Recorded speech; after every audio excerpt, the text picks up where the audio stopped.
noches. Muchas gracias. Voy a presentar mi pantalla. Un momento.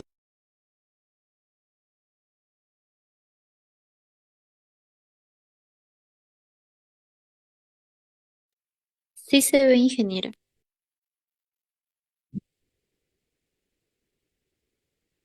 Ya, un momento.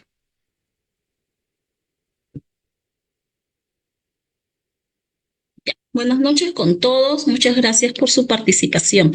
Ahora vamos a ver el tema de monitoreo de la calidad del suelo. Ya en las sesiones anteriores hemos visto lo que es monitoreo de calidad de aire, monitoreo de la calidad de agua, lo que es la interpretación de la norma ISO 14001 y ahora vamos a ver monitoreo de la calidad del suelo. A ver, vamos a ver en grandes rasgos. ¿Pueden apagar su audio por ahí? ¿Alguien que lo tenga prendido, por favor?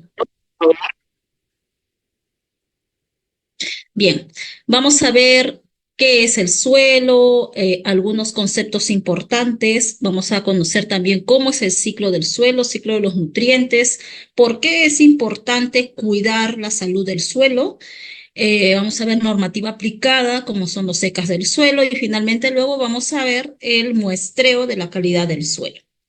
A ver, el suelo es una porción, la más visible, digamos, que podemos tener nosotros, muy aparte, digamos, de la parte del agua, es la porción más superficial de la corteza terrestre, que está constituida por residuos de rocas que provienen de la erosión y algunas alteraciones físicas y químicas, porque sí, dentro del suelo hay nutrientes, ¿no? Entonces estos también van a reaccionar. Hay algunas sustancias químicas internas que van a ir reaccionando en el tiempo y con algunas sustancias que van a ir ingresando en el suelo. Esta es la porción más visible del planeta Tierra y se trata de una superficie sumamente variada y multiforme. En ella se producen fenómenos climáticos como la lluvia, el viento, etc. ¿Cómo es que se ha formado el suelo? El suelo procede de la roca madre. Esta roca se altera por la acción de factores ambientales y en su formación se desarrollan una serie de procesos que transforman este material original, que es la roca, hasta darle una forma, que sería la morfología, y algunas propiedades propias dependiendo del tipo de suelo que haya. ¿No? La materia, la roca madre, que se llama como material matriz, es la naturaleza de este sustrato condiciona algunas propiedades químicas. El suelo puede tener cierta acidez dependiendo de la zona geográfica, alguna riqueza en nutrientes, etcétera.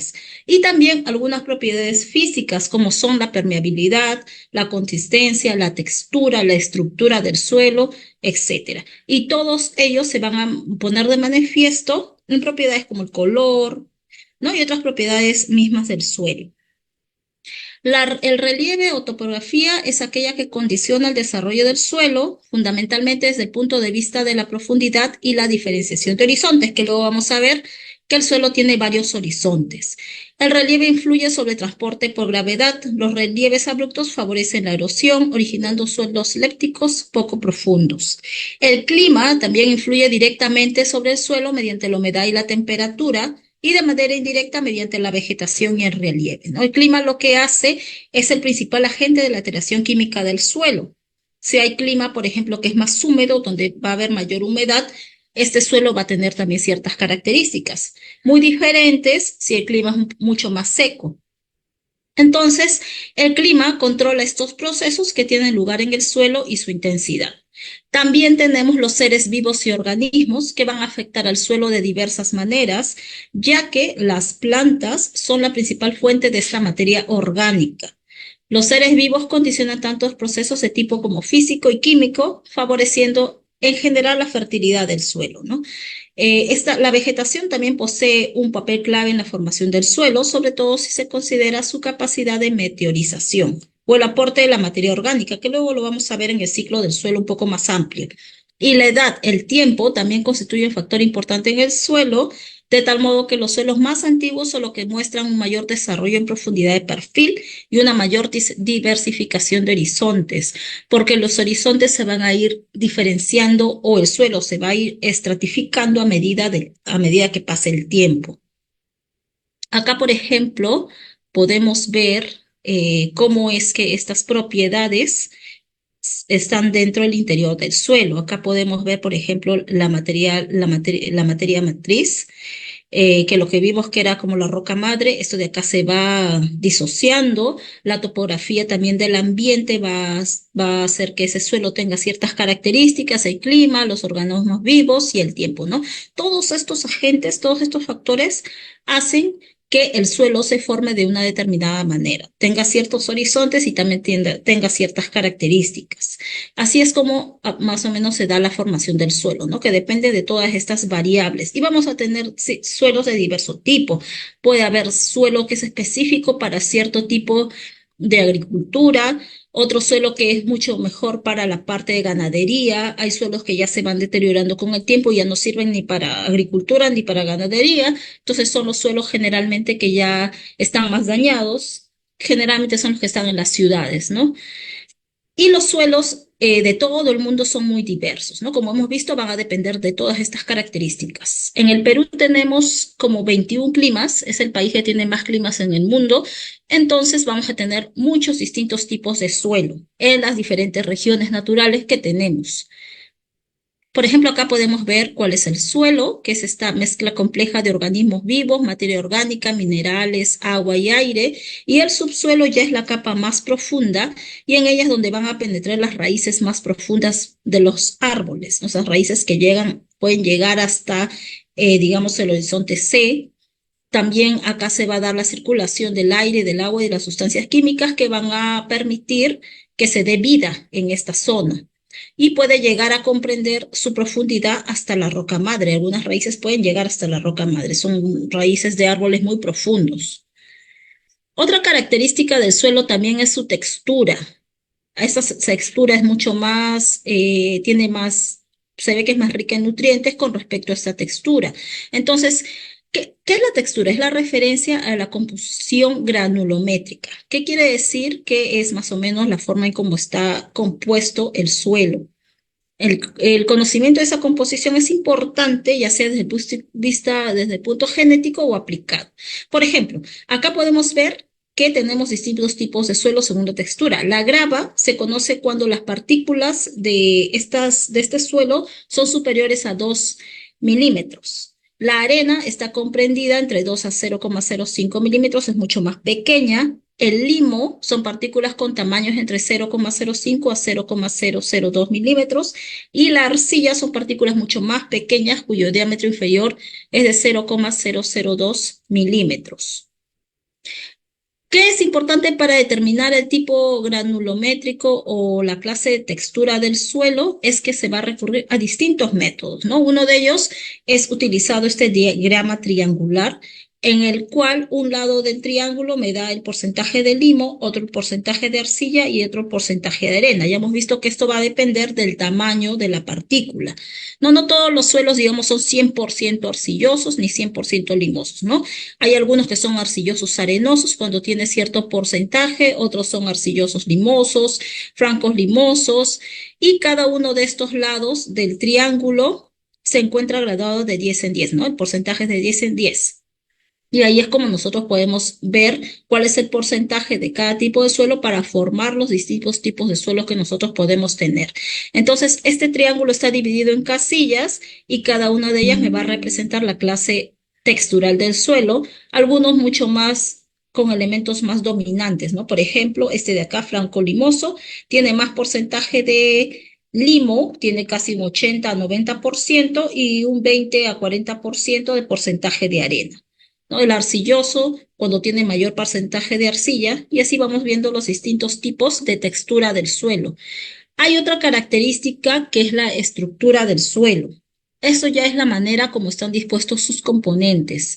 Los granos o partículas pueden ser de harina, limo y arcilla, se adhieren y unen entre sí, ¿no? Como se observa en la figura, y van a tomar cierto tipo de estructura. Por ejemplo, este puede ser de estructura granular, ese de tipo prismática, este es más masiva, grano simple, donde se ve rápidamente el tipo de suelo que es más arenoso, y este de acá, donde se forman ciertas láminas, este es más del tipo arcilloso.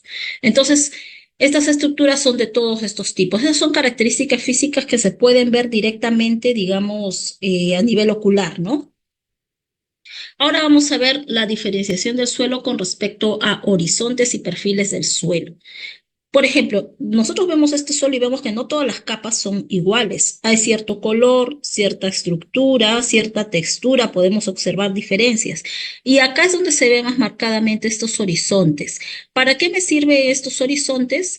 Para yo poder clasificar el tipo de suelo. Estos horizontes son capas que son aproximadamente paralelas, ¿no? Paralelas quiere decir que están unas sobrepuestas sobre otras a la superficie del terreno, que es esta parte externa, donde están los árboles, la vida más, digamos, más externa, ¿no? Donde los animales se pueden alimentar, y generalmente se basan en tres propiedades, ¿no? El color, por el color yo puedo ver la diferenciación de horizontes, la textura y la estructura.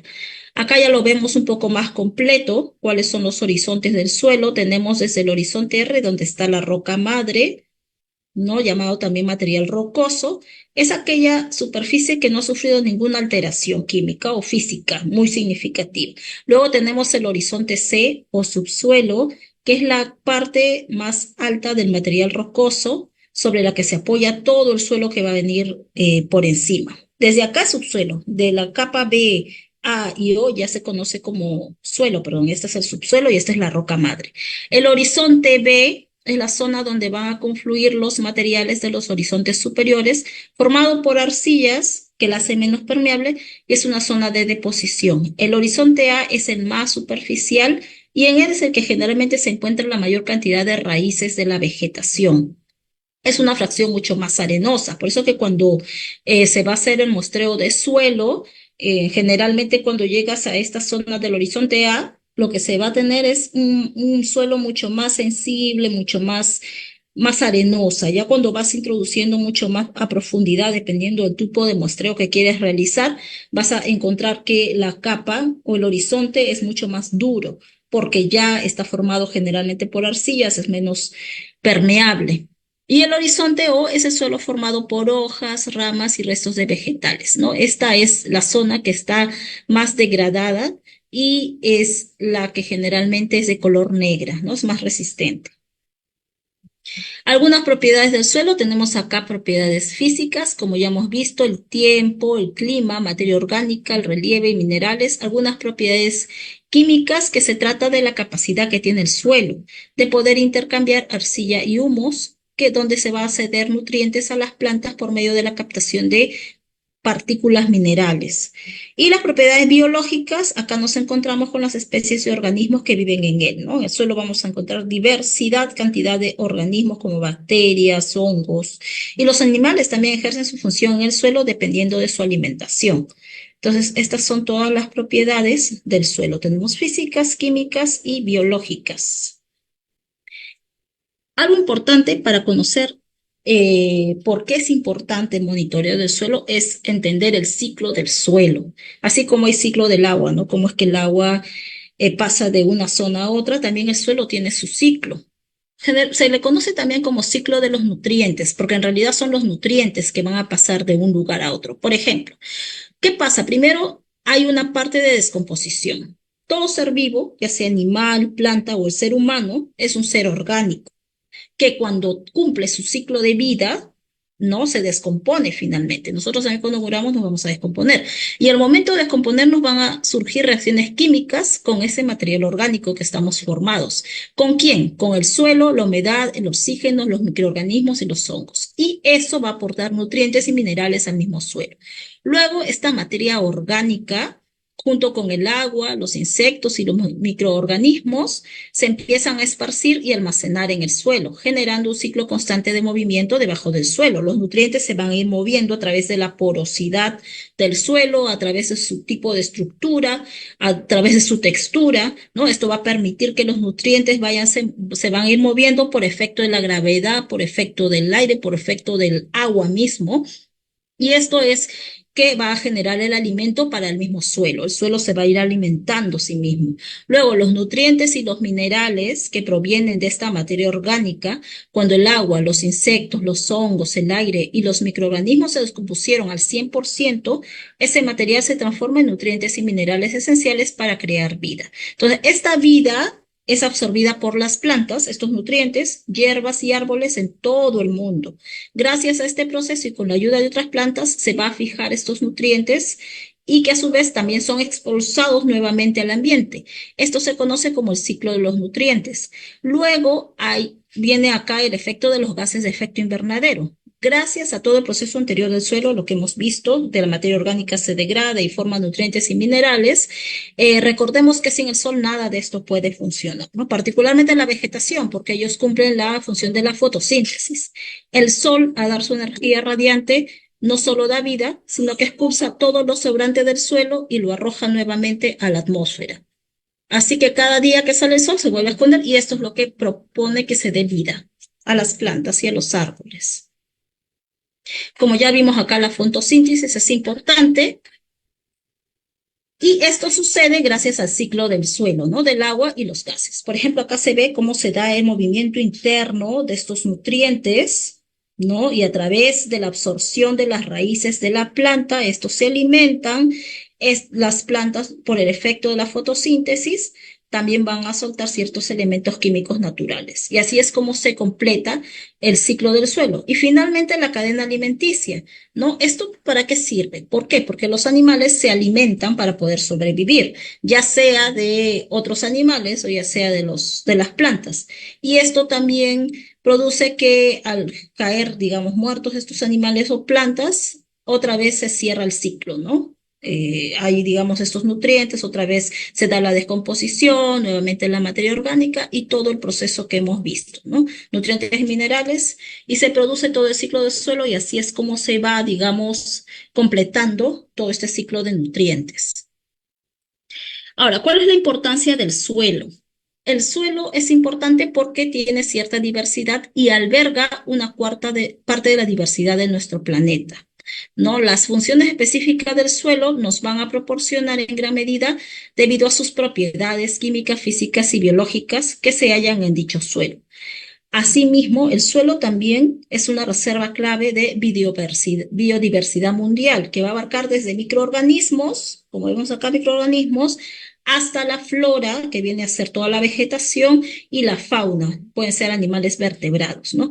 Y esta biodiversidad tiene una función fundamental en el respaldo de las funciones del suelo. Como ya hemos visto, forman parte del ciclo del suelo. Entonces, en el suelo se pueden encontrar más de 1000 especies de invertebrados en 1 metro cuadrado de suelos forestales. Y la biodiversidad es esencial para la seguridad alimentaria y la nutrición. Así es como se forma también la cadena alimenticia. Ahora, hay una interrelación entre el suelo y sus funciones con los servicios ecosistémicos y los Objetivos de Desarrollo Sostenible, las ODS, que son 17 según los que son dados por la ONU, ¿no? Uno de ellos es la producción de alimentos y biomasa, otro que es el escenario indispensable para los ciclos biogeoquímicos, como ya lo hemos visto, almacenamiento, fijación del carbono, almacenamiento y filtración de agua, también se filtra el agua en el suelo, se almacena, soporte de las actividades humanas y fuentes de materias primas, reserva de biodiversidad por todos los animales, por toda la flora, fauna que se encuentra ahí en el suelo, depósito del patrimonio geológico y arqueológico y entorno físico y cultural para la humanidad. ¿Qué sucede, por ejemplo, en la selva cuando se deforesta a los árboles? Se pierde cierta fauna porque ya no van a tener su propio lugar de vida. Es igual el suelo. Cuando en el suelo nosotros lo vamos degradando, toda esa biodiversidad que se encuentra en él se va a ir perdiendo. Si es un suelo, digamos, que es más agrícola y por efecto del hombre, porque ya vamos construyendo ciertas casas, ciertas actividades antropogénicas alrededor, ese suelo va perdiendo también su propiedad, ¿no? Y ya no va a haber, digamos, mucha vida vegetal ni animal. Ese suelo se ve perdiendo ciertas características. Por ejemplo, acá tenemos los 17 Objetivos de Desarrollo Sostenible de la ONU y uno de ellos que está relacionado con la protección del suelo es el objetivo número 13 que dice acción por el clima. Entonces, ¿qué es lo que hace el suelo? Que aporta medidas urgentes para luchar contra el cambio climático, porque el suelo puede desempeñar un papel positivo en la reducción de los impactos del cambio climático mediante la captura del CO2. ¿no? La gestión sostenible de los recursos y la restauración de suelos degradados. ¿Por qué hay captura de CO2? Porque hay en esos suelos pueden haber bacterias, ¿no? Que sean anaeróbicas y que necesiten CO2 para alimentarse y ellas van capturando. Aparte, en el suelo también se encuentran vegetación, ¿no? Que también atrapa el CO2 y libera oxígeno. Entonces, todo eso es importante, el cuidado del suelo para luchar contra la acción por el clima, ¿no? Que es el ODS 13. Otro ODS que también está relacionado con el cuidado del suelo es la vida de ecosistemas terrestres, que es el ODS 15. Entonces, proteger, restaurar y promover el uso adecuado de los ecosistemas terrestres, gestionar sosteniblemente los bosques, luchar contra la desertificación, detener e invertir la degradación de las tierras y detener la pérdida de biodiversidad. Todo ello, eso se hace con el cuidado del suelo. Otro ODS relacionado con el cuidado del suelo es el hambre cero, ya que nosotros, discúlpenme, ya que se puede poner fin al hambre y lograr la seguridad alimentaria y la mejora de la nutrición y promover la agricultura sostenible a través del cuidado del suelo.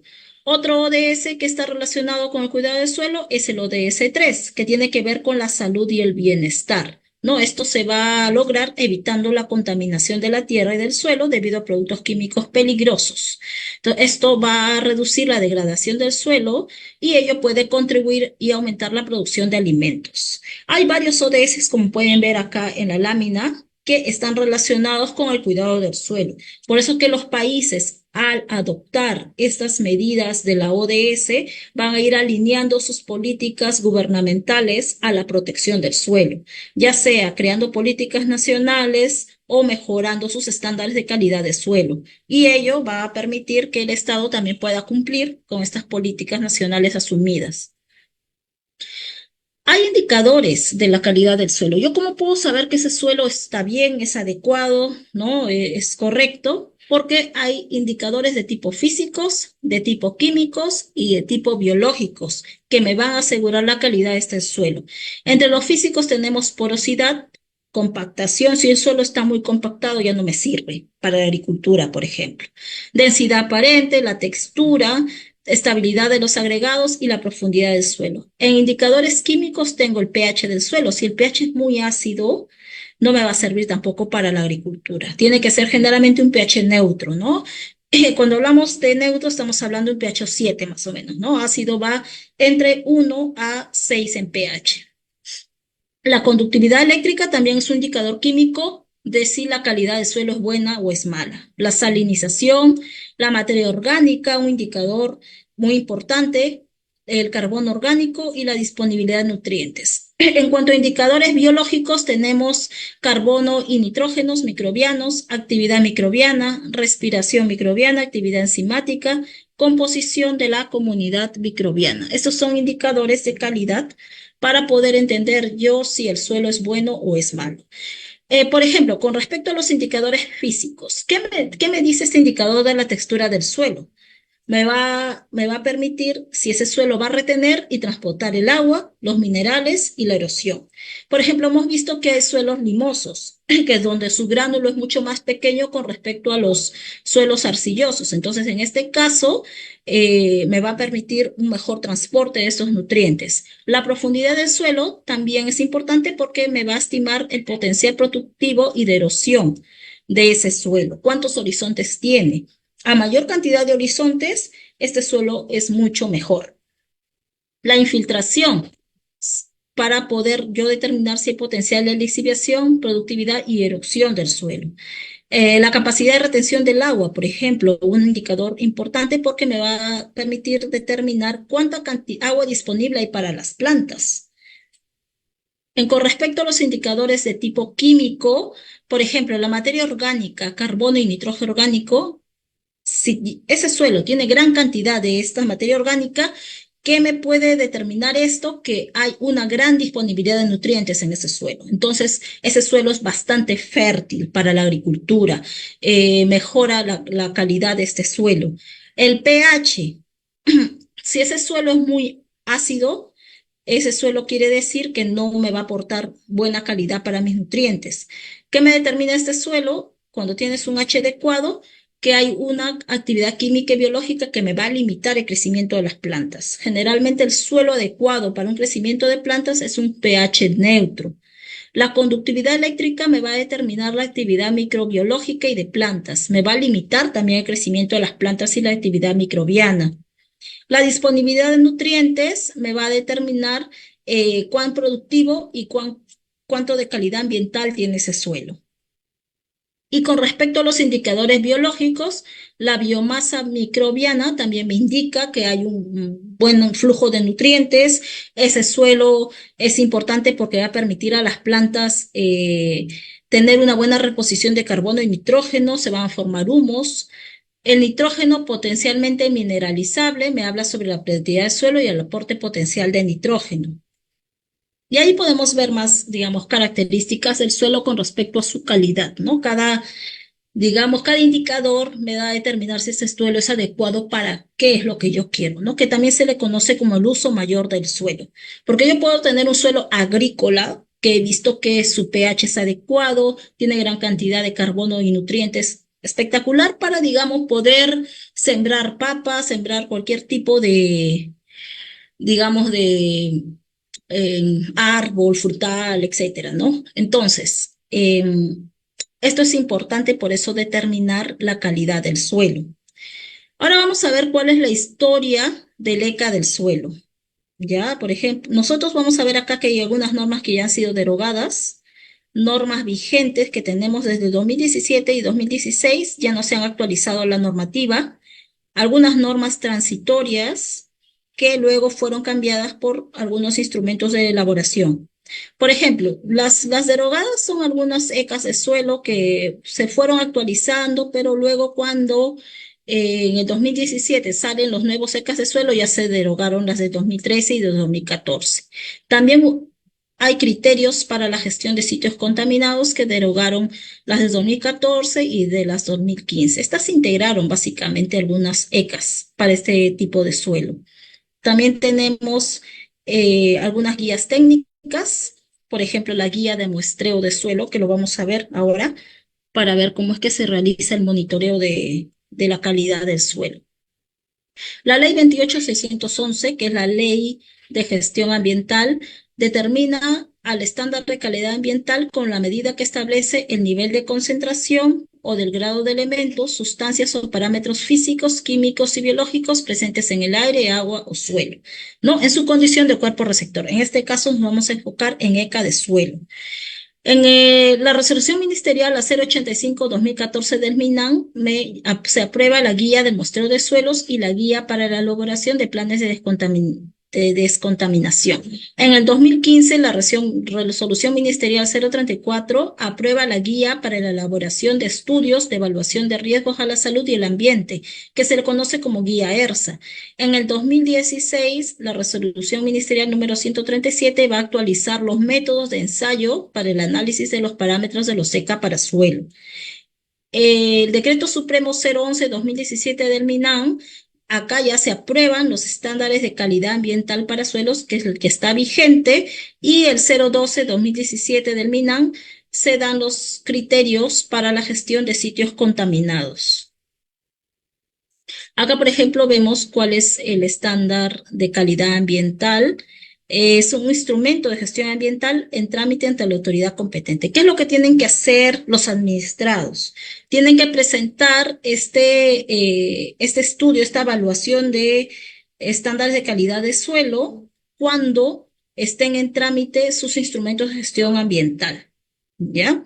Se derogó, bueno, el anterior, ¿no? El ECA anterior. Acá vemos algunos parámetros. Por ejemplo, tenemos algunos orgánicos y va a depender del tipo de suelo.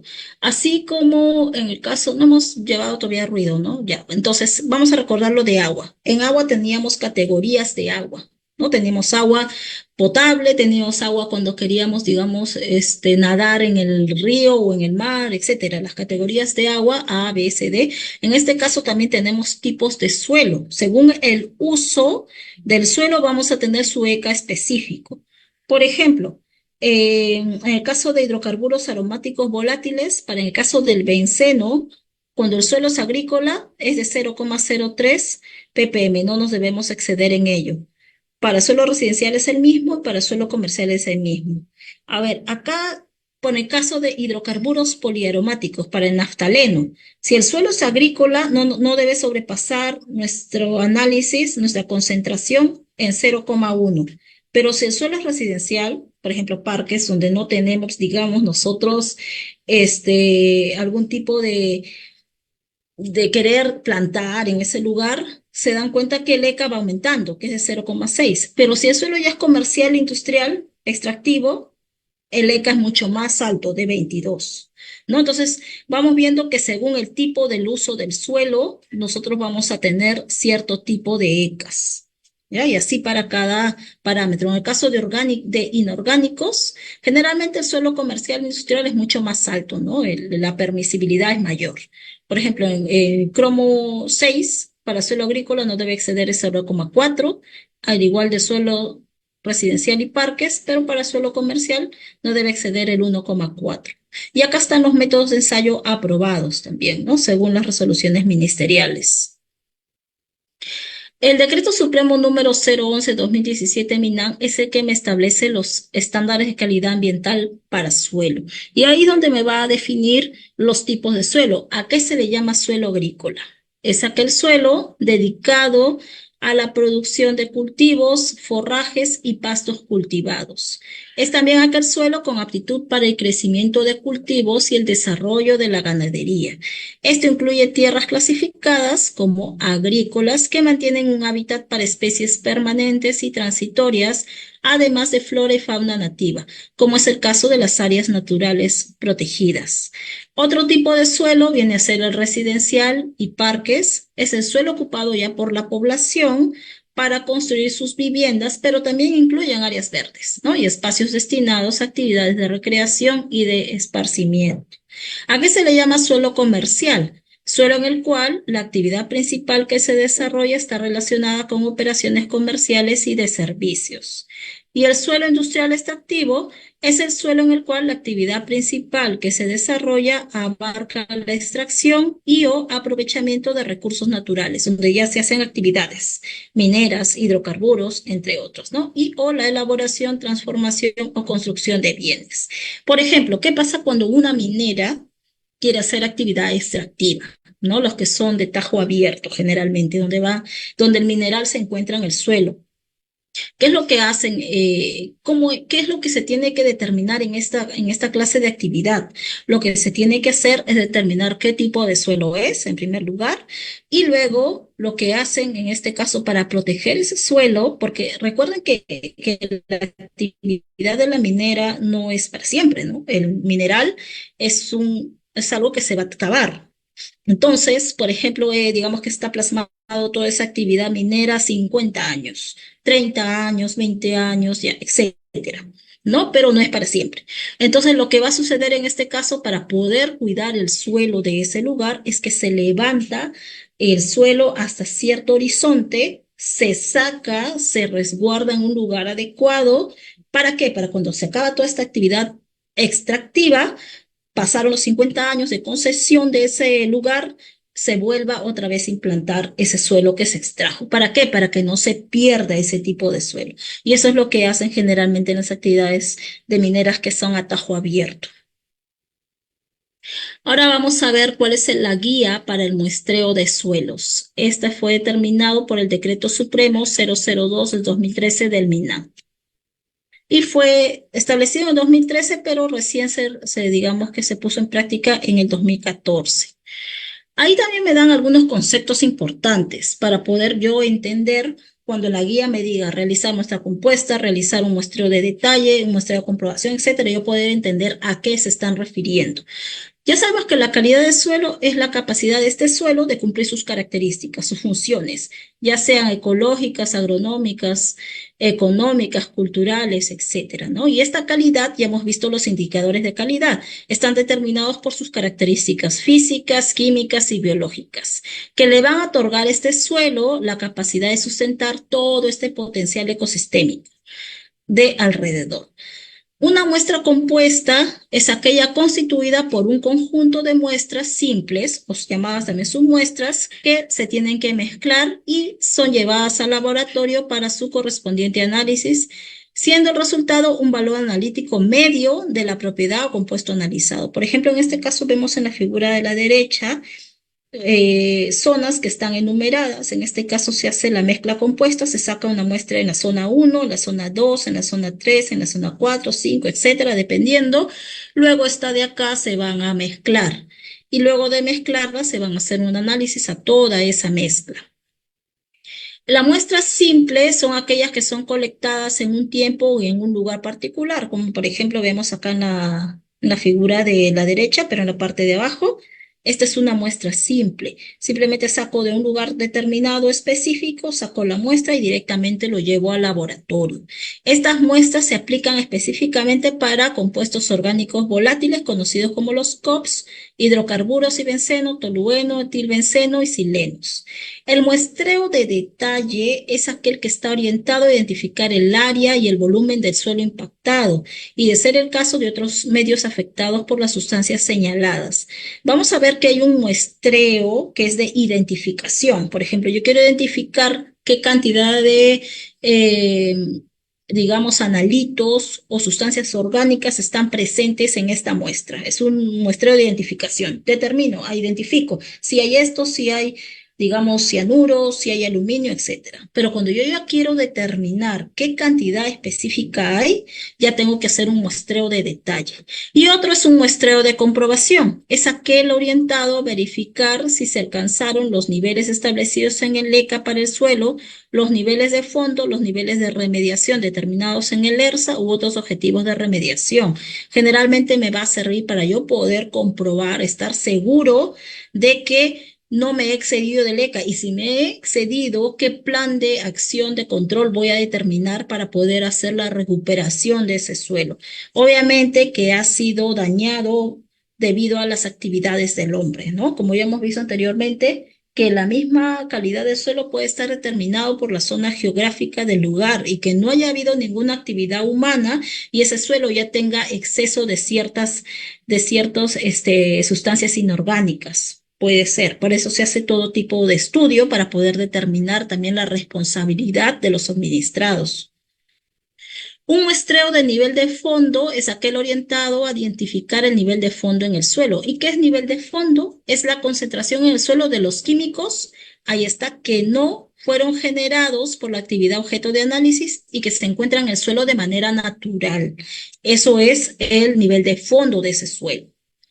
O fueron generados por alguna fuente antropogénica ajena a la actividad bajo análisis. Por ejemplo, digamos, en la zona alrededor hay una industria, ¿no? Que genera, digamos, textil, que no emana nada al suelo, pero en la zona alrededor hay personas, digamos, viviendas, casas que desechan así como estamos viendo acá, sus residuos que tienen ciertos hidrocarburos y van a ir dañando la zona. Entonces, esto de acá no es un efecto causado por la industria textil, es causado específicamente por población aledaña. Eso es lo que yo debería determinar. Entonces, el nivel de fondo que no fue causado por la actividad de estudio, que es la industria textil, sino por actividades ajenas hechas por el hombre, ¿no? Que tengo que determinar por ello mi nivel de fondo. ¿Qué es el plan de muestreo? Es un documento que contiene información y programación relacionada con cada una de las etapas que van a conformar mi muestreo. Punto de muestreo es el lugar del suelo donde se van a tomar las muestras, ¿no? Pueden ser estas superficiales o a profundidad. Vamos a ver cómo se realiza cada una de ellas. Sitio contaminado, aquel suelo cuyas características químicas han sido alteradas, ¿no? Por la presencia de ciertas sustancias químicas. Y el suelo contaminado son suelos cuyas características han sido alteradas negativamente por la presencia de sustancias contaminantes depositadas por la actividad humana, según lo establecido en este decreto supremo, que es los estándares de calidad ambiental del suelo. Yo, ¿cómo puedo determinar si el suelo está contaminado? Si se excede los secas de suelo, ¿no? Criterios para el monitoreo. Hay un modelo conceptual que es un relato escrito y representación geográfica del sistema ambiental. Por ejemplo, yo tengo este suelo que está contaminado, debido a ciertas actividades alrededor. Este suelo contaminado lo que va a hacer es que a través de la porosidad del suelo va a crear lixiviados. Lixiviados se conoce a un estado en el cual se tiene como que arena húmeda o contaminada y lo líquido va a ir atravesando la porosidad del suelo hasta llegar, digamos, al nivel freático. El nivel freático se le llama a esa zona donde está pasando el agua subterránea, ¿no? Por acá está pasando el agua subterránea, luego va a llegar a un cauce de agua y al final va a contaminar también el agua, ¿no? Y esto también por efecto del calor van a salir ciertos vapores que van a afectar a los nutrientes y al final los cultivos también van a estar, digamos, contaminados. Y así es como se puede observar esta ruta de transporte de los contaminantes de un suelo. Hay patrones de muestreo. Podemos ver acá cuál es la distribución de los puntos de muestreo. Algunos tenemos como rejillas regulares, otros rejillas circular, otro de tipo aleatoria, otro de tipo también aleatorio, pero sobre una rejilla regular y otro de tipo diagonal. Estos van a depender de las características y el objetivo del muestreo que yo quiera realizar. Eso lo vamos a ver ahora. Algunas actividades y principales contaminantes van a depender del tipo de actividad. Por ejemplo, si es la tapa, el tipo del cuero, se conoce como curtiembre. Algunos procesos para realizar este tipo de actividad, entre sus principales contaminantes tenemos a los compuestos orgánicos volátiles, los fenoles, el formaldehído, hidrocarburos. Si tienes actividades de metalúrgica donde hay fundición no ferrosa, también vamos a tener ciertos contaminantes como fenoles, talatos, hidrocarburos, y etcétera. Esto de acá lo podemos ver específicamente en la guía de muestreo. Pero así es más o menos cómo es que yo sé qué tipo de contaminante voy a, digamos, hacer el análisis o voy a muestrear dependiendo del tipo de actividad que estoy realizando. Por ejemplo, si es una textil, tengo que medir en el suelo compuestos orgánicos volátiles, formaldehídos. Y varios, por ejemplo, si hay un accidente de químicos, donde hay vertidos no intencionales de sustancias y productos químicos donde su transporte, acá se van a hacer análisis de varios, casi de toda la lista de los secas de suelo que tenemos, ¿no? De todos los parámetros. La gestión de sitios contaminados tiene diversas fases. Una es la fase de identificación, donde yo hago una evaluación preliminar de mis parámetros, de mis contaminantes, ¿no? Luego tengo un muestreo de identificación, donde voy a determinar qué parámetros o qué agentes contaminantes están en este suelo. Ya determiné, generalmente es de tipo cualitativa. Se hace esta muestra de suelo, se lleva al laboratorio y se hace, digamos, un barrido para saber qué tipo de sustancias y componentes hay acá, pero no puedo determinar la cantidad. Entonces, dependiendo de lo que tenga, recién voy a hacer un muestreo de detalle para poder determinar la concentración y determinar si está excediéndose o no con respecto a los secas de calidad de suelo. Luego tengo la evaluación de riesgos a la salud y al ambiente siguiendo el guía ERSA, ¿no? Esta ya se conoce como fase de caracterización. Luego de determinar esto, yo determino, ¿hay necesidad de realizar medidas de remediación dependiendo de la evaluación que he realizado? Si es no, bueno, ahí termina, ¿no? El análisis. Pero si es sí, ya tengo que tener un plan dirigido a la remediación.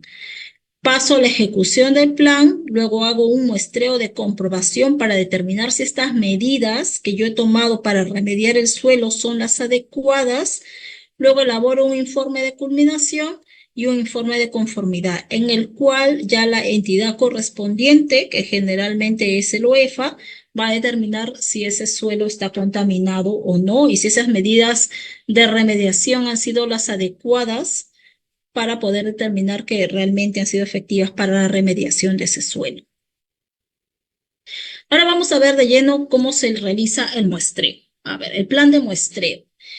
Como ya hemos visto, para realizar cualquier tipo de muestreo, ya sea de agua, de aire, tenemos que tener un plan, ¿no? En el cual tengo que yo determinar primero en qué área se va a focalizar el muestreo, cuáles son mis objetivos del plan de muestreo, los tipos de muestreo que yo voy a definir, los procedimientos de campo, métodos de conservación de muestras. Tengo que saber también cómo voy a conservar las muestras que estoy tomando y las necesidades analíticas a desarrollarse.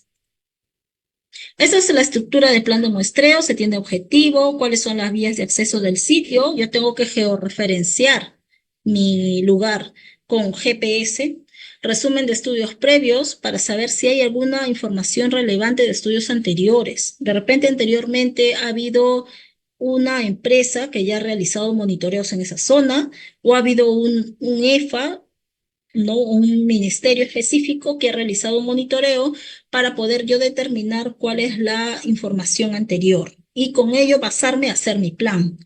Localización geográfica del sitio, delimitación de las áreas de interés del muestreo.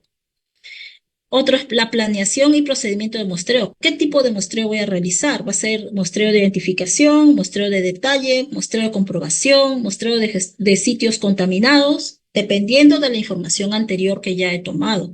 ¿Cuál es la profundidad del muestreo? ¿Va a ser un muestreo superficial, un muestreo de fondo, etcétera? ¿Qué tipo de muestra voy a tomar? ¿Va a ser una muestra simple o compuesta, superficial? ¿Cuántos números total de muestras voy a tomar? ¿Cuáles son los parámetros de campo que voy a medir? ¿Cuáles son los equipos de muestreo que voy a usar, dependiendo del tipo de suelo? Medidas para asegurar la calidad del muestreo, para poder, si voy a tomar dos muestras, voy a usar blancos, qué equipos voy a utilizar para hacer mediciones, están calibrados o no. Voy a tener que preservar esas muestras, etcétera, ¿no? ¿Qué tipos de recipientes voy a usar? Y siempre recordar que cuando una muestra va al laboratorio tiene que llegar con su cadena de custodia. Esto es básico. Y con información. Este suelo, esa muestra debe estar totalmente identificada. Algunos anexos, planos de ubicación, plano vial de carretera, según imagen satelital, el plano de estudio o identificación de los puntos de muestreo con las coordenadas UTM y copia de la acreditación y de la aprobación del laboratorio vigente. Ahora vamos a ver cuáles son los tipos de muestreo. Ya determiné cuál es mi plan, qué es lo que voy a hacer, qué tipo de muestreo voy a realizar. Entonces me voy al tipo de muestreo. Si el muestreo que he determinado es el de identificación o el exploratorio, este muestreo tiene como objetivo investigar la existencia de contaminación del suelo. Yo solo quiero saber, ¿este suelo está contaminado o no? ¿Ya? Y se hace a través de muestras representativas, con el objetivo de que ver, ¿supera o no supera mi estándar de calidad ambiental? Entonces, el alcance de este muestreo de identificación va a estar definido por los resultados y conclusiones de la investigación histórica y el levantamiento técnico del sitio. No es necesario muestrear todo el predio o emplazamiento de la empresa. Por ejemplo, si es una concesión minera que abarca bastantes kilometrajes, no es necesario hacer un muestreo a todo el predio, ¿no? Sería demasiado costoso. Puedo determinar ciertos puntos, ¿no? Que están alrededor de la actividad, digamos, la más representativa de esa actividad, y entonces puedo tomar ahí algunos puntos de muestreo. Y los contaminantes o parámetros que se analicen serán aquellas sustancias químicas de interés toxicológico o ecotoxicológico generado por las actividades. Para eso vimos ya una lista donde dependiendo del tipo de actividad, yo sé qué tipo de parámetro voy a muestrear. Algunos tipos de muestreo tenemos muestreo de identificación, de detalle, tipo de muestreo de fondo y de comprobación de la remediación. Por ejemplo, sigamos con la muestreo de identificación. En este caso, los números de puntos de muestreo se determinan en función de cada área de potencial interés dentro del predio de estudio. Acá hay una tabla que te da la guía de muestreo. Por ejemplo, si el área potencial de interés es de 1 hectárea, los puntos de muestreo en total deben ser de 9. Si el área es de 10 hectáreas, los puntos de muestreo en total deben ser de 30. Y así, si son de 100 hectáreas, hasta de 50, ¿no?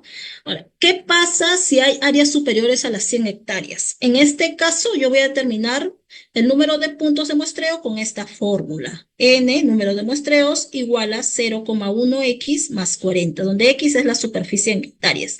Digamos, si es de 150, sería 150 por 0,115 más 40 serían 55 puntos de muestreo que tengo que realizar para 150 hectáreas. Y así, simplemente con esta fórmula específica yo puedo determinar los números, los puntos de muestreo, ¿no? Y puntos de muestreo estará distribuido entre puntos de muestreo superficiales y de profundidad. Ahora, si el tipo de muestreo es del tipo muestreo de detalle o caracterización, en este caso el objetivo ¿qué es? Es obtener muestras representativas de suelo para determinar el área y el volumen del suelo contaminado en las áreas de interés.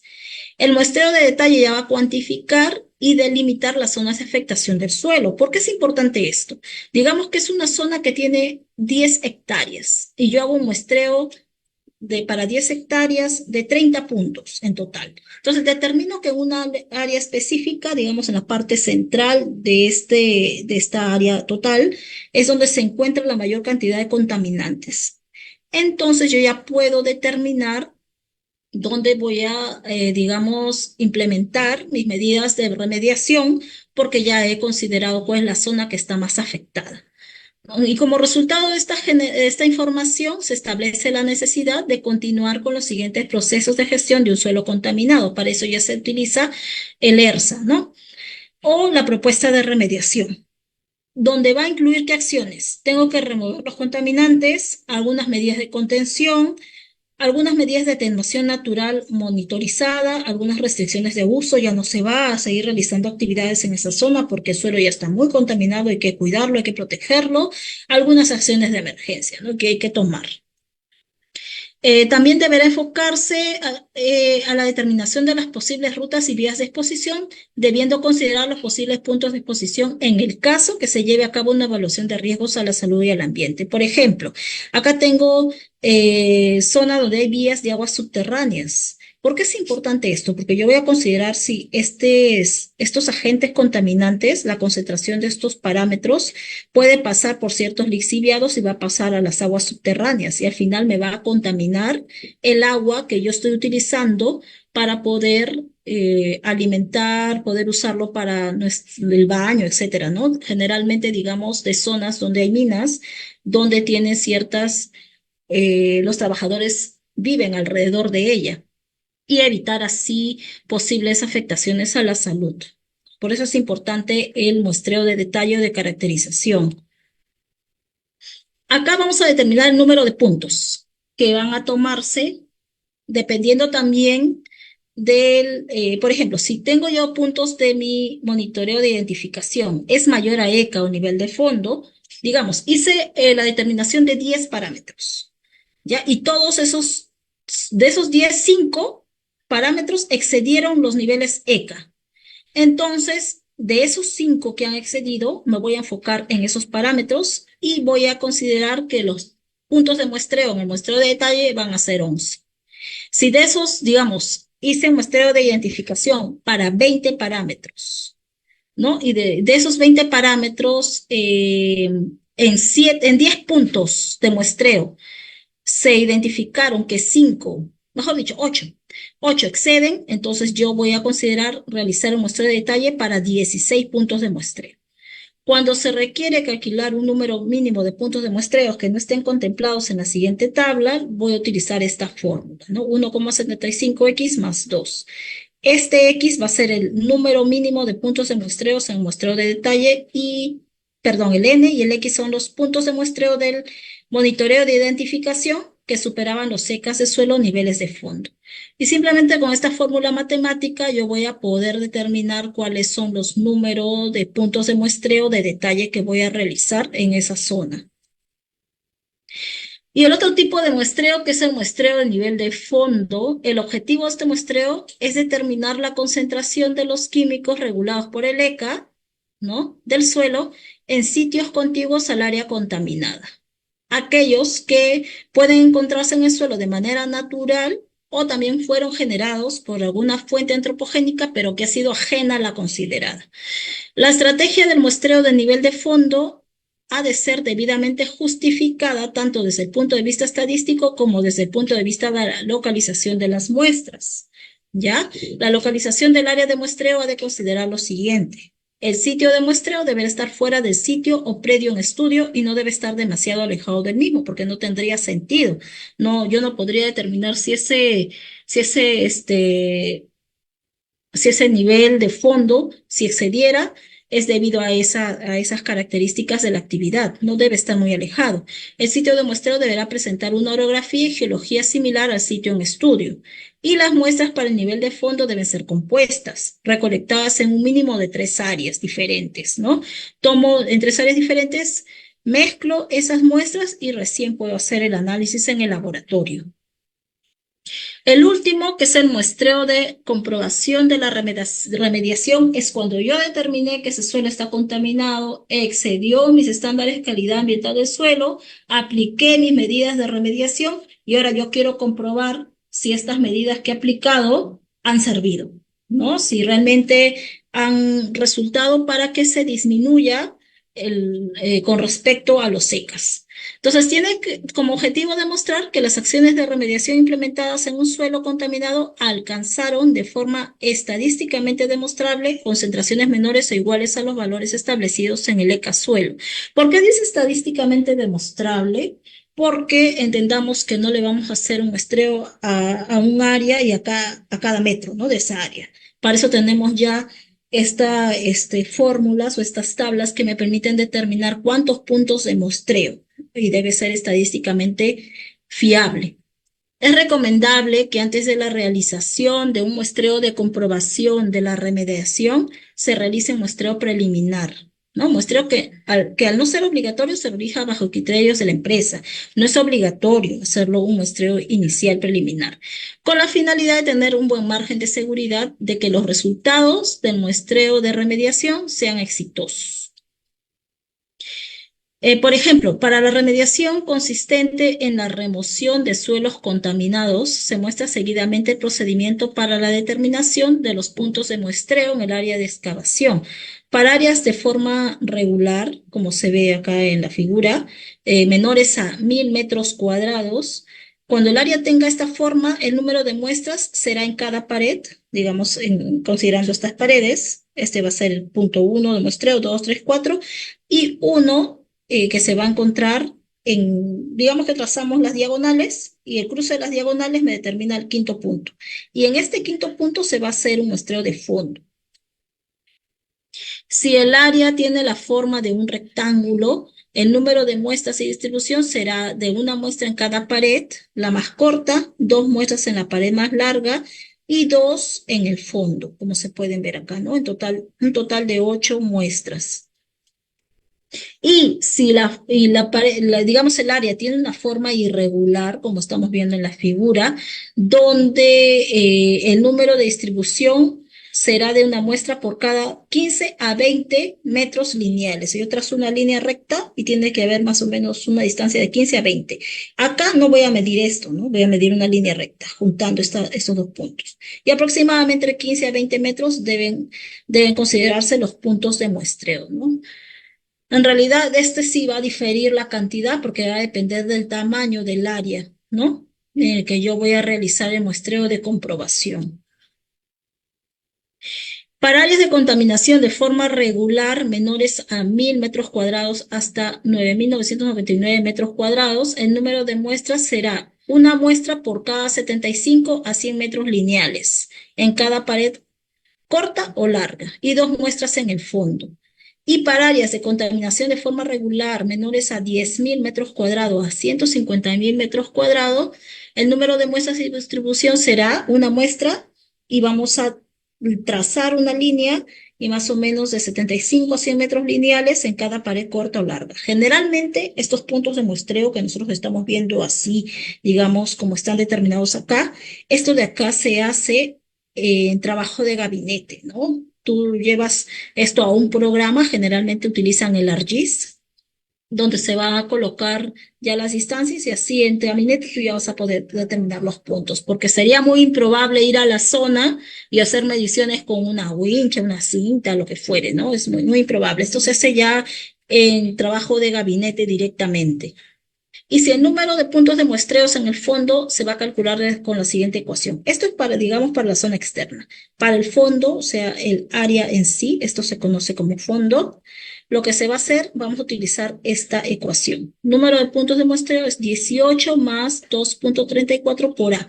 donde A es la superficie en hectáreas, ¿no? Y eso es lo que voy a determinar así, el número total de puntos de muestreo para yo poder realizar el muestreo de suelo. Algunas características generales de las herramientas que yo voy a utilizar para hacer el monitoreo de suelos va a depender de la profundidad a la que se va a tomar la muestra, el tipo de textura del suelo, el tipo de contaminante, si es volátil, semivolátil, no volátil, y la accesibilidad de la zona. Además, el tamaño de la muestra necesaria para los análisis requeridos con base en las características o propiedades del contaminante.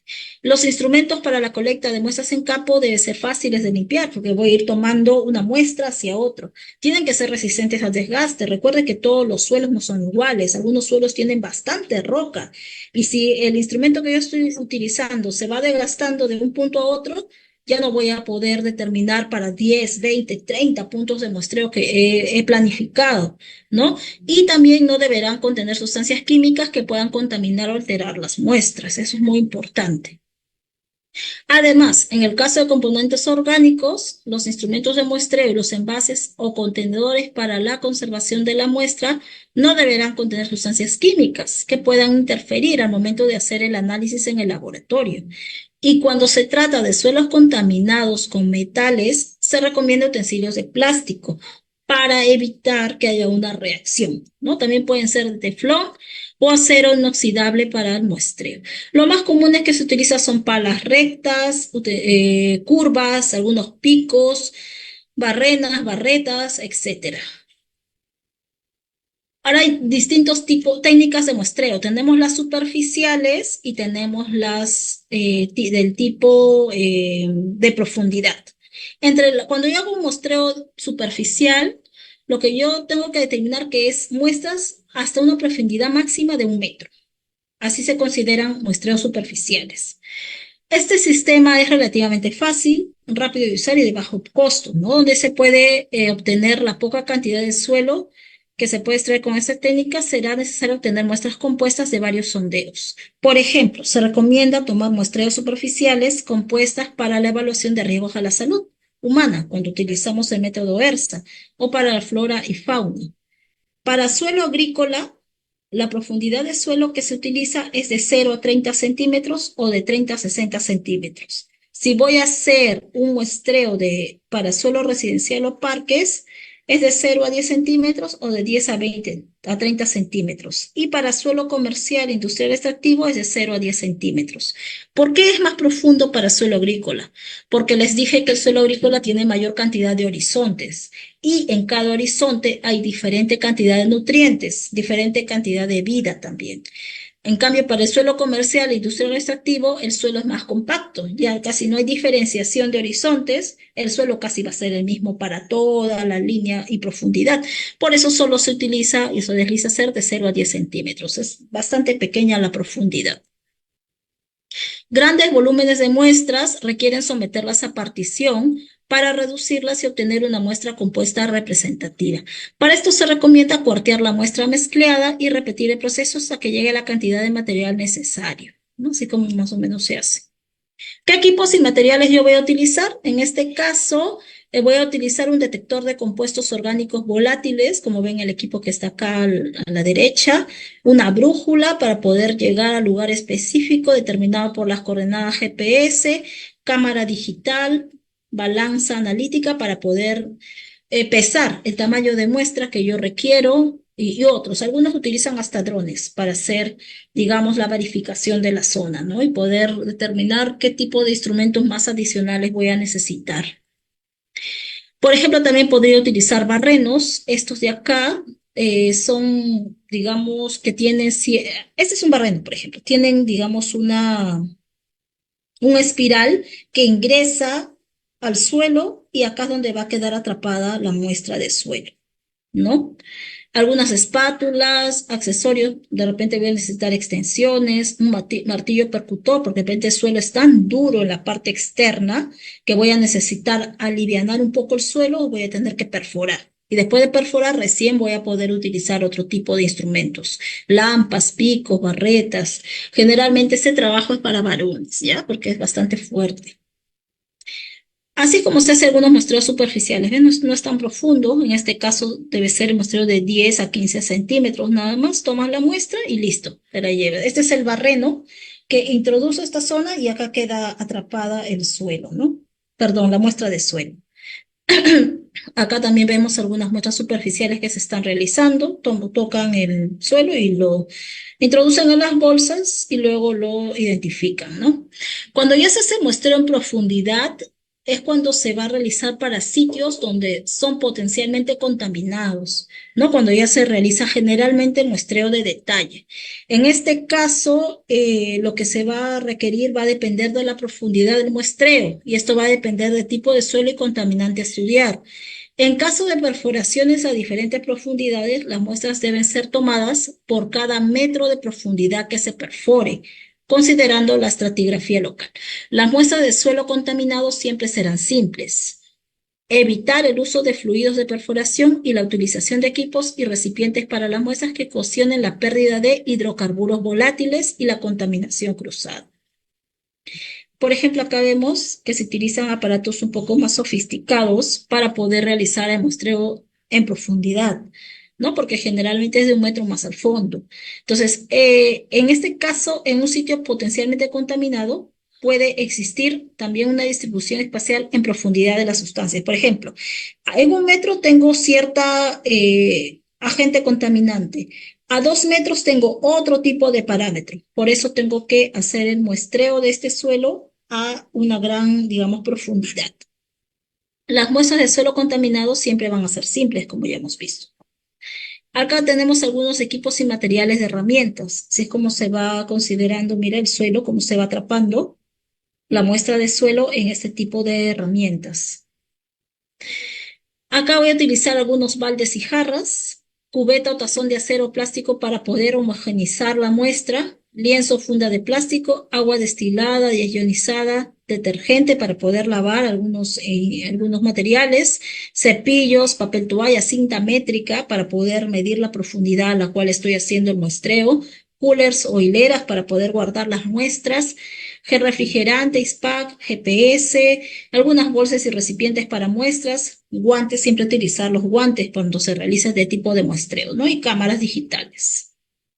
Algunos materiales para guardar y transportar las muestras. En este caso vamos a ver cuál es el manejo de las muestras.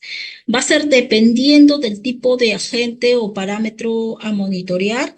Yo voy a tener los distintos tipos de envases. Algunos son de 100 mililitros, otros son de 1 litro. Entonces, de evitarse lo posible el uso de agentes químicos para conservar la muestra del suelo, porque pueden reaccionar, salvo que la metodología te lo diga, ¿no? Y para poder conservar estas muestras de suelo, yo debo mantenerlas en lugares frescos. Por eso utilizamos el ice pack, ¿no? Más o menos es de 4 a 6 grados centígrados, ¿no? Específicamente aplicables para contaminantes orgánicos. El volumen de contenedor debe ser aproximadamente el mismo de la muestra, ¿no? A fin de minimizar el espacio vacío. Generalmente las muestras de suelo se hacen al tope, porque si dejamos espacio vacío, ese espacio vacío quiere decir que hay aire, y ese aire hay oxígeno, y eso puede reaccionar con la misma muestra, con los mismos nutrientes que tiene la muestra, y al momento en que llega al laboratorio, ya no se tiene una medida adecuada del muestreo que estoy realizando, ¿ya? Por eso hay que llenarlo al tope. Requiero 1 litro de esa muestra o 1 kilo, entonces el envase tiene que ser de 1 kilo específicamente. Solo quiero de 500, bueno, el envase que sea de 500, para evitar dejar estos espacios. Cuando se trate de compuestos orgánicos volátiles o algunos tipos de parámetros volátiles, no es recomendable la toma de muestras de suelos por trasvase debido a las pérdidas y subestimaciones a las que estas últimas conducen. ¿Qué quiere decir esto? Que es importante hacer el muestreo directo, ¿no? Yo tomo la muestra y lo lleno. Cambio otros tipos de parámetros, sí puedo llenar mi balde y luego traspasarlo a los envases, ¿no? Pero en el caso de COPS o algún tipo de parámetro que es volátil, no es recomendable. Por ejemplo, acá vemos algunos parámetros y tipos de recipientes, cuáles son las temperaturas de preservación y su tiempo máximo de conservación. Si son compuestos orgánicos volátiles, conocidos como COPS, el tipo de recipiente es frasco de vidrio boca ancha con tapa y sello de teflón. debe guardarse a una temperatura de preservación de 4 grados centígrados y el tiempo máximo debe ser de 14 días. Antes de eso ya debe estar en el laboratorio para iniciar su análisis. Si son, por ejemplo, hidrocarburos de fracción pesada, de la misma manera. Pero si son metales pesados y metaloides, por ejemplo, como el hierro, puede ser otros metales como el aluminio, etcétera, el tipo de recipiente solamente requiere bolsas de polietileno densas. No tiene ningún tipo de temperatura de preservación, puede llegarse a temperatura ambiente, no tiene restricciones y el tiempo máximo de conservación también es sin restricciones. Si es mercurio, el frasco de vidrio debe ser con tapa de teflón que asegure la integridad de las muestras hasta su análisis. La temperatura de preservación también es de 4 grados centígrados y el tiempo máximo de conservación es de 14 días. E igual para el PCB, deben ser en viales de vidrio con cierre de teflón, 4 grados centígrados y 14 días. Dependiendo por eso del parámetro que yo voy a muestrear, voy a tener que respetar este tipo de recipientes, este tipo de temperaturas y los tiempos máximos de conservación. Esa información generalmente les va a entregar el laboratorio, ¿ya? El etiquetado. La etiqueta debe ser colocada en un lugar visible y no sobrepasar el tamaño del recipiente, ¿no? Y debe estar adherida adecuadamente. Generalmente lo que se hace cuando yo coloco estas etiquetas en la muestra, las pego y por encima les paso cinta de embalaje para que no se pierda, ¿no? Y generalmente lo voy a escribir con tinta indeleble, ¿no? Entonces ahí tengo que considerar cuál ha sido la fecha del muestreo, el nombre del lugar, el nombre del lote, la profundidad del muestreo es importante, si fue a 1 metro, superficial, a 2, 3, 5, etcétera. ¿Cuál es el cultivo a establecer o establecido y la dirección, el lugar específico? Y la ficha de muestreo es un documento que recoge información levantada en campo, que incluye la técnica de muestreo, las condiciones del punto de muestreo y una descripción de las muestras tomadas. Esta información es importante para el laboratorio. Acá tenemos un ejemplo de esta ficha de muestreo, donde se va a colocar el nombre del sitio en estudio, la razón social, el uso principal de ese suelo, en qué departamento se realizó, la provincia, cómo se llama ese punto de muestreo. Eso va a ser determinado el plan de muestreo, puede ser, no sé, pues, puede ser S-01, etcétera, lo que uno haya determinado. ¿Quién es la persona que realizó ese muestreo? ¿Cuáles son las coordenadas en UTM, el norte y el este? Y también la altura en algunos casos, descripción de la superficie, la temperatura, etcétera. Ahí hay bastante información dependiendo del lugar de muestreo que he realizado. Ya la profundidad final también, esta información es bastante importante. Algunos datos de las muestras, la fecha, la hora, ¿no? La que también se encuentra en la etiqueta. Algunas características organolépticas, por ejemplo, tiene cierto color específico. ¿Por qué es importante esta información? Porque al momento de llegar al laboratorio de repente cambia de color. Algún olor característico que tenga ese suelo. Y la cadena de custodia. Como les dije, en el laboratorio nunca va a entrar una muestra si es que no tiene su cadena de custodia, sea para agua, para aire, para suelo y para ruido también, cuando veamos la próxima clase monitoreo de ruido. En este caso, esta hoja de custodia se la proporciona el laboratorio, ¿no? Donde uno va a llevar su muestra.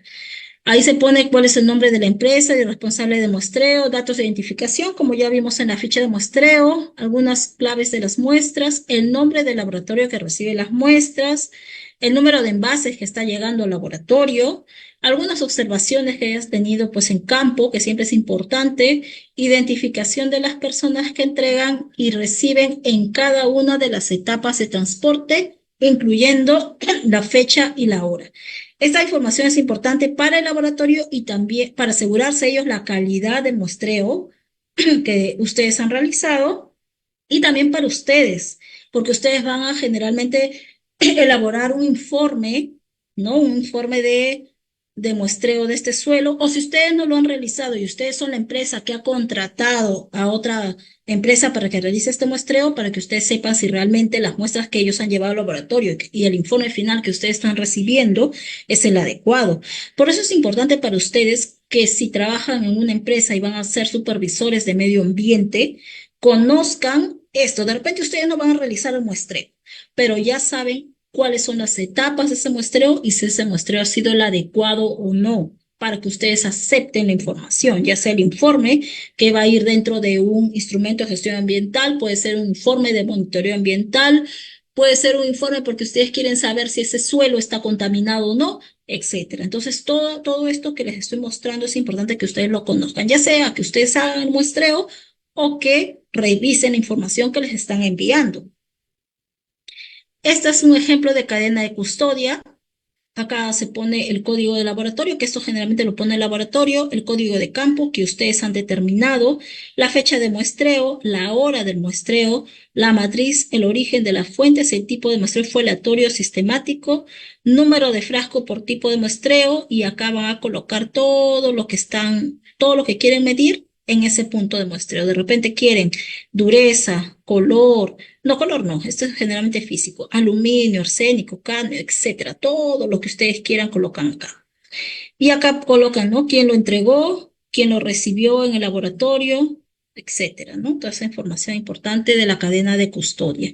Y algunas condiciones de seguridad al momento de tomar la muestra. Hay que considerar los pretratamientos in situ de las muestras según diversas operaciones requeridas, como por ejemplo, voy a necesitar filtrar ese suelo, voy a necesitar y añadir ciertos reactivos para que la muestra, digamos, se mantenga en el tiempo, algunos preservantes. El traslado de la muestra también va a ser realizado con los cuidados requeridos para evitar su deterioro. Para ello deben ser embaladas, ya les dije, asegurando la completa movilidad. Las muestras que requieran temperatura y condiciones de almacenamiento especial deben ser transportados en contenedores adecuados. Generalmente lo que utilizan son los coolers, ¿no? Con los ice pack. Hemos visto que la temperatura no debe exceder los 4 grados centígrados y algunos parámetros no deben exceder los 14 días antes de llegar al laboratorio. Para seguridad y limpieza en la manipulación de la muestra se debe incluir guantes. Siempre hay que utilizar guantes, agua desionizada, utilizar lentes de seguridad para evitar que nos caiga polvo a los ojos, toallas de papel, mascarillas también para polvos y franelas, ¿no? Y utilizar etiquetas adheribles, marcador indeleble, cinta adhesiva y bolígrafos. No se debe analizar muestras cuyos sellos han sido violados, ¿ya? Cuando llega al laboratorio. Y también se debe tener en cuenta algunas medidas de seguridad ocupacional. Por ejemplo, hay que considerar si las muestras pueden tener propiedades tóxicas, corrosivas, explosivas e inflamables. Debe evitarse siempre el contacto con la piel. Por eso es importante utilizar tus guantes o las mucosas. En otros casos hay que utilizar mascarillas específicas.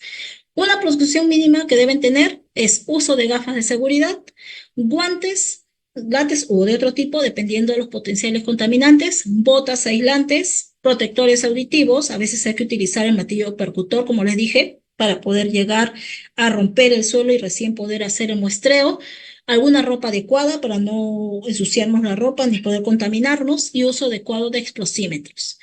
La inhalación de gases o vapores presentes o se desprendan durante el muestreo, pudiéndose emplear mascarillas y respiradores de oxígeno. Exposición también a riesgos eléctricos, fuego o explosiones. Para ello es necesario usar ropa protectora especial. Esto va a depender del estudio, del análisis inicial, ¿no? Estudios anteriores que ya han realizado en esa zona. Muchas gracias. Eso sería todo con respecto al monitoreo de suelo. ¿Alguna consulta?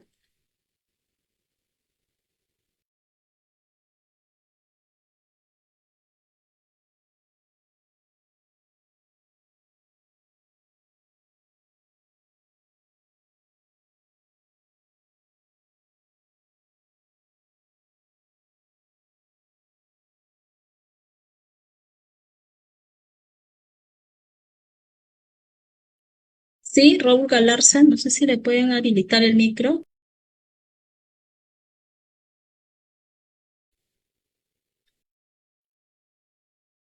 Por favor, a Raúl Galarza le habilitamos. Raúl, ya tienes acceso, por favor. Raúl,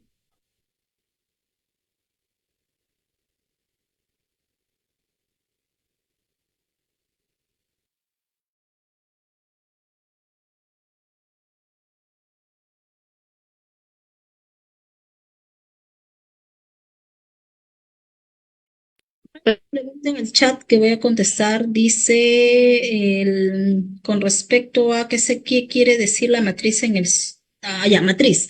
Matriz se refiere al tipo de suelo, por ejemplo, si es suelo agrícola, suelo industrial, etcétera. Eso se refiere matriz.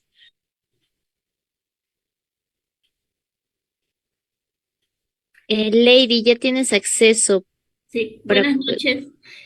Buenas noches, ingeniera. Quería saber el concepto o cuál es la diferencia entre capacidad de campo y punto de marchitez.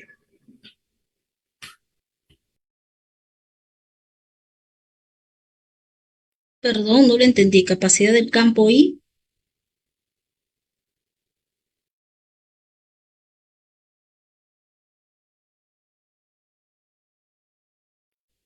Capacidad de campo y punto de marchitez. Son conceptos que también son, digamos, que se suele ver en lo que es en suelo. ya. El punto de marchitez es la cantidad de humedad nada más del suelo. ¿Ya? Lo que yo tengo que determinar ahí es cuán húmedo es este suelo y si yo voy a tener la capacidad de luego, cuando haya mi plan de remediación, voy a poder recuperar esta capacidad de humedad del suelo. ¿Para qué? Para que me sirva para que puedan crecer las plantas, ¿no? Del tipo de actividad, digamos, agrícola que quiera realizar ahí.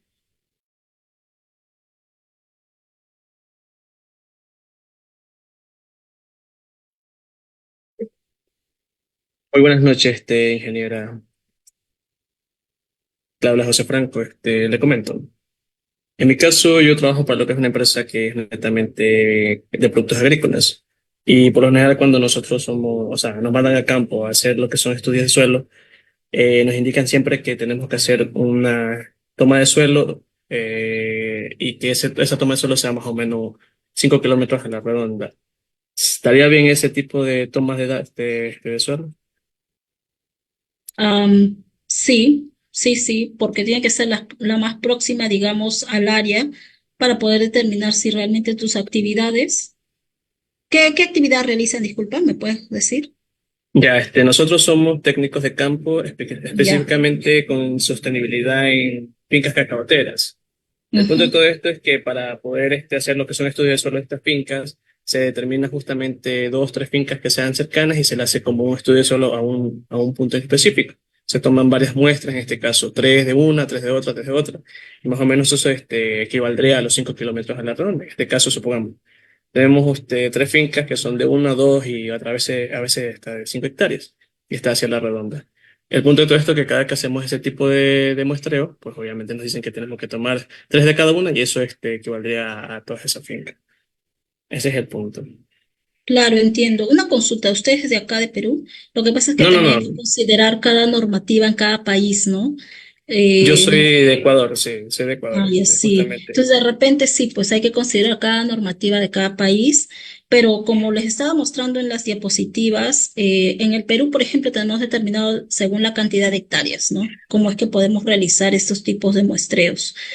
Probablemente sea, digamos, la cantidad, eh, porque ya está así determinado en la normativa, ¿no? Pero generalmente se debe hacer, sí, lo más cercano posible para yo poder determinar si realmente mis actividades o el suelo que yo estoy usando es el adecuado, ¿no?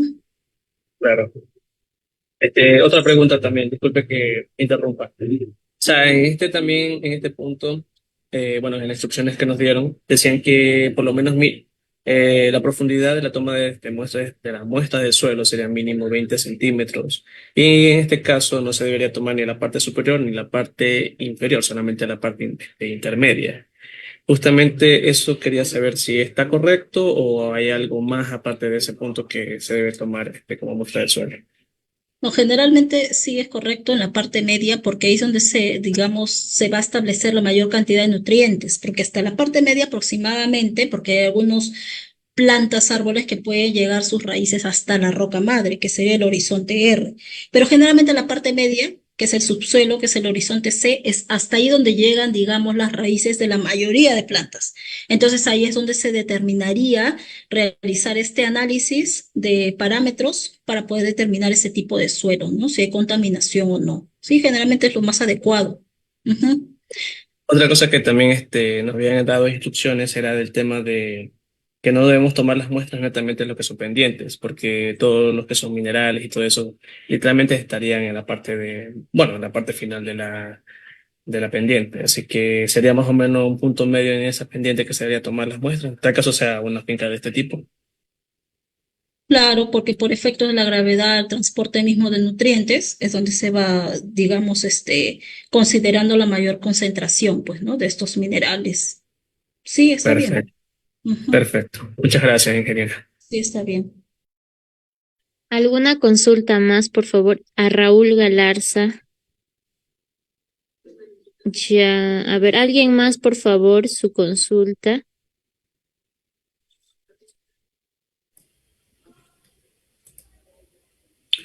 Ingeniera, buenas noches. ¿Me escucha? Sí se le escucha.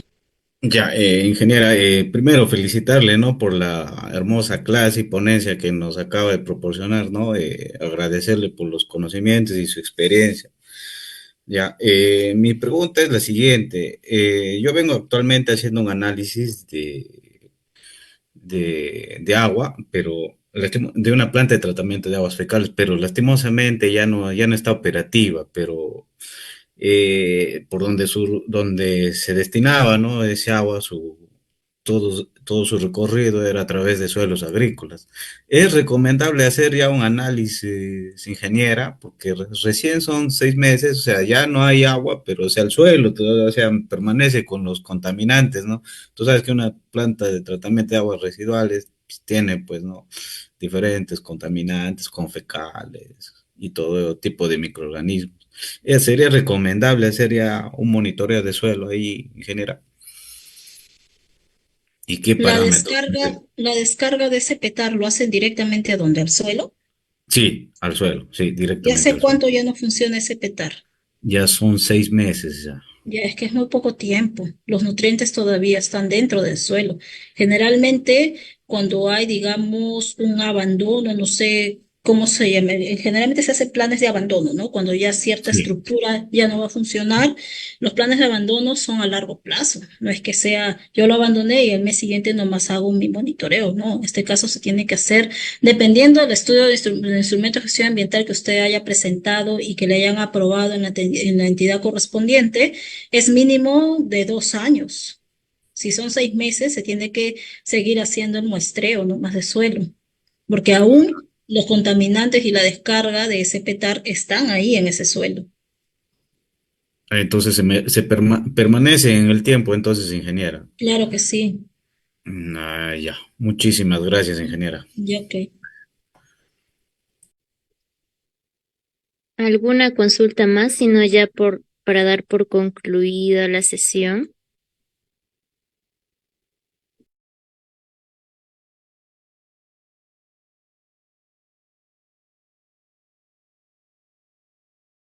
Le habilitamos a Dante y estaríamos culminando con él, por favor.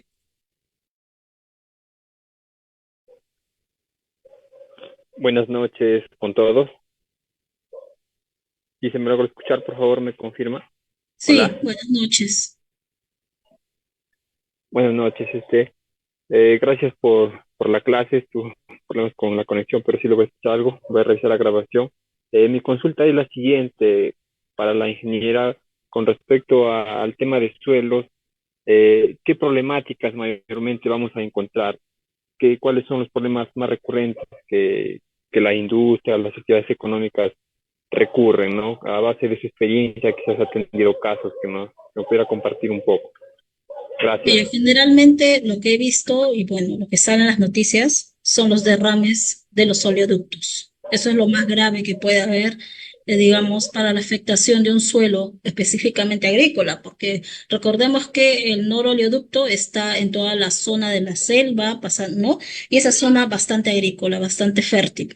Y otro que he visto también es en las industrias que generalmente utilizan algunas sustancias químicas que como parte, digamos, de su adecuación, ellos al momento de almacenar estas sustancias, sean aceites, hidrocarburos, lo que fuere, no utilizan estas bandejas de protección y cuando hay un derrame llegan a afectar el suelo, ¿no? Eso básicamente son las mayores afectaciones que he visto con respecto a, digamos, por derrame. Y otro es también porque no respetan el uso del suelo en diversas zonas. Por ejemplo, si la zona es más que nada por el crecimiento de la población, ¿no? La gente quiere vivir en ciertas ¿Mm? zonas y va deteriorando lo que es el suelo agrícola, ¿no?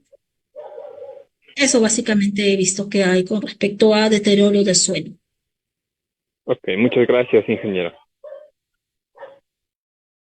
Muchas gracias, ingeniera. Estaríamos culminando esta sesión número 4. Agradecerle el día de hoy por su participación y por compartir todos sus conocimientos con nuestros participantes. Creo que ha sido una excelente ponencia la del día de hoy y eso se ve reflejado, ¿no? En los comentarios de nuestros participantes. Muchas gracias, ingeniera. Para ya culminar la sesión, un momento, por favor, voy a compartir mi pantalla. De antemano también agradecerles el día de hoy a todos ustedes por su participación, felicitarlos por la primera evaluación que han realizado y que pues hay excelentes calificaciones y recordarles que el día de hoy también tenemos la evaluación. Número 2, por favor, es muy importante que ustedes puedan realizar. La evaluación está habilitada por 24 horas. Recuerden, al momento de rellenar sus datos, por favor, verifiquen bien los datos que están ingresando, porque a veces por un dígito que esté mal, pues en el reporte de notas no les va a salir su calificación, ¿ya? La evaluación se está habilitando a las 9:30 p.m. de la noche. Ustedes tienen 24 horas. Nuestra próxima clase es el día lunes 12, ya saben, a las 8:30. Ahí los estaremos esperando. Bueno, les deseamos un feliz día de la semana, que todos puedan pasarlo súper bien y bueno, agradecerles también por su participación el día de hoy en esta sesión y por el compromiso que ya van teniendo durante estas 4 clases que ya hemos tenido, ¿no? Por favor, vamos a realizar la fotografía respectiva. Como ustedes ya saben, cada sesión es muy importante para nosotros para tener también, ¿no?, un registro de la participación. Gracias Ernesto, Carlos, Eduardo, Jennifer, Valeria, Esmeralda, Yanela, René, Lidia, David, Carol, Luz, Antonio, José. Muchas gracias. Vamos a hacer la fotografía a la voz de 3. 1, 2 y 3. Muchas gracias. Nos vemos el día lunes. Que Dios los bendiga. Hasta la próxima clase.